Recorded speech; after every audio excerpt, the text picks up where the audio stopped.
Всем привет, с вами Оля, вы у меня на кухне, и это будет видео из одной из ваших любимых рубрик «Заготовки на несколько дней». Покажу вам пример того, как можно сделать заготовки блюд на 3 дня вперед. Это будут у нас обеды, ужины и даже небольшой такой бонус завтраки, но это по желанию, кому как удобнее. И это все будет у нас рассчитано как на одного человека. В общем, кому интересно, обязательно оставайтесь со мной, но перед этим напоминаю подписаться на мой канал, если вы до сих пор еще этого не сделали, а также нажимайте на колокольчик, щоб не пропустити випуски нових відео. А також, якщо ви з України, нагадую, що в мене є другий канал, де усі мої відео виходять українською, тому обов'язково приєднуйтесь. А ще підпишіться на мій інстаграм, бо там ще більш цікавого та корисного контенту. В первую очередь, что нам необходимо сделать, это замочить фасоль. Это все лучше сделать еще с вечера. Я просто заливаю ее водой и оставляю. На утро она уже разбухла и теперь готова к тому, чтобы мы отправили ее в кастрюльку, залили водой, добавили немного соли и ставим на средний огонь, чтобы она у нас варилась до готовности. Далее я беру 60 грамм овсяных хлопьев долгой варки и с помощью блендера измельчаю их в крошку. Я для этого специально взяла именно овсяные хлопья долгой варки, а не плющенную овсянку. Ну а здесь у меня 500 грамм фарша из мяса индейки. Добавляем к нему овсяные хлопья. Также нам понадобится 1 луковица, ее я очищаю и также с помощью блендера измельчаю.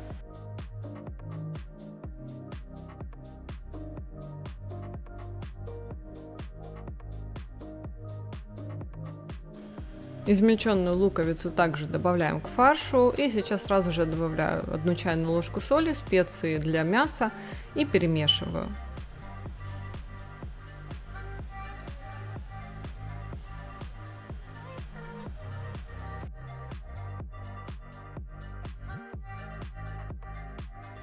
Ну а теперь фарш можно так оставить минут на 10-15, чтобы немножко набухли овсяные хлопья, у него была более клейкая текстура. Ну а теперь можно начать лепить котлетки. У меня с такого количества фарша получается 9 котлеток весом примерно 85 грамм.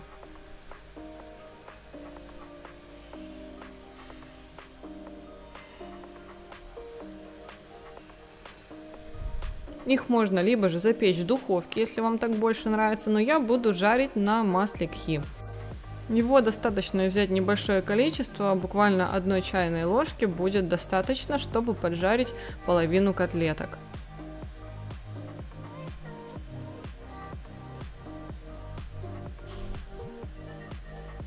Также параллельно у меня варится фасоль, я с нее снимаю пенку в процессе.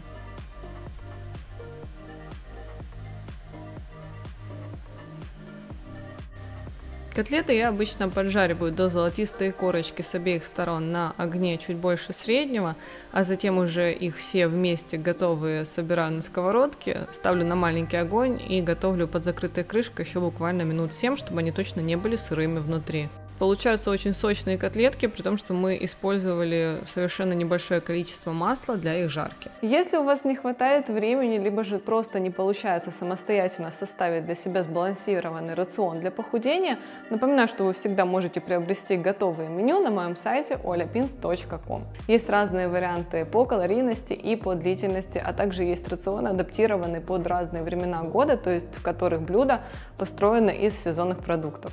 В общем, кому интересно, в описании под видео оставляю для вас ссылочку на мой сайт, где вы можете их приобрести.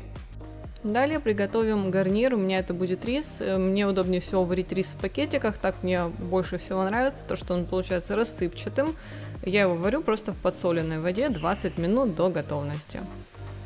Также хочу стушить овощи, так как я решила, чтобы это видео было подходящим для любого времени года. Использую замороженные овощи, но в принципе летом такую смесь можно сделать и самостоятельно.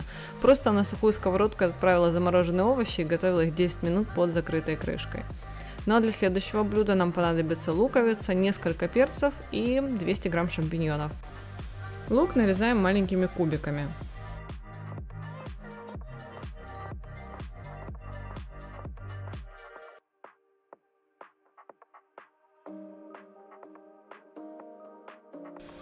Перец нарезаю соломкой, либо же можно нарезать тоже кубиками.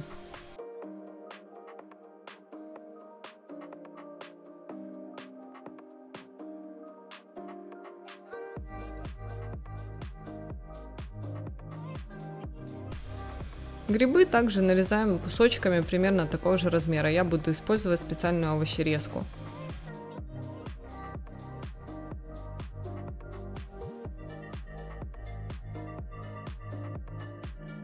Далее разогреваю сковородку, добавляю на нее 1 чайную ложку масла кхи и начинаю сперва обжаривать лук до мягкости, буквально пару минут. Далее добавляю грибы, перец, накрываю крышкой и на небольшом огне буду готовить их вместе около 10 минут.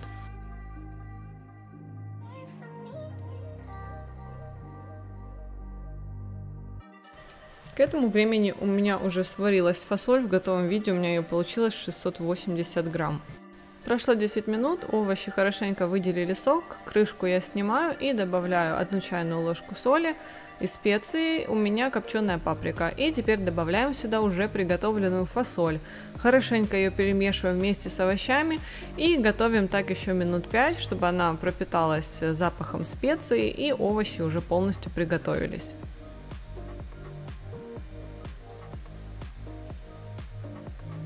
Ну а теперь осталось собрать это все по контейнерам. Конечно, в обычной жизни я это не делаю, но чтобы вам было понятнее и нагляднее, как из этого всего можно собрать готовые порции и для каких приемов пищи они подойдут. Например, фасоль с овощами у нас будет для ужинов. Все количество разделила на 3 порции, каждая весом по 430 грамм. Этого будет предостаточно для сытного полезного ужина. Но чтобы собрать порцию на обед, берем 170 грамм приготовленного риса.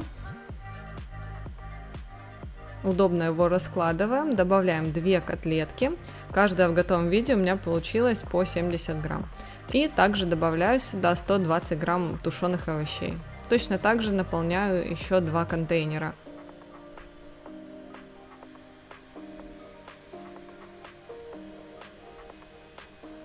И вот у нас получаются сбалансированные, сытные и вкусные 3 обеда и 3 ужина. По калорийности обеды у нас получается на 530 килокалорий на порцию, а ужины на 420 килокалорий, что довольно немного, и их можно запросто вписать даже в рацион на 1300 килокалорий. Но также покажу сейчас вариант завтраков, которые тоже можно заготовить, хотя в принципе обычно я этого не делаю.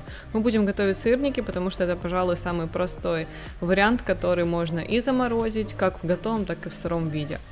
Здесь у меня 600 грамм творога 5% жирности, я добавляю к нему 3 желтка, 2 столовые ложки сахара, ванильный ароматизатор, а также добавляю сюда 3 столовые ложки муки. Я в этот раз готовлю его из обычного сахара, можно заменить на сахарозаменитель, если вам так больше нравится, и муку вы можете также заменить на цельнозерновую, рисовую, кукурузную и так далее.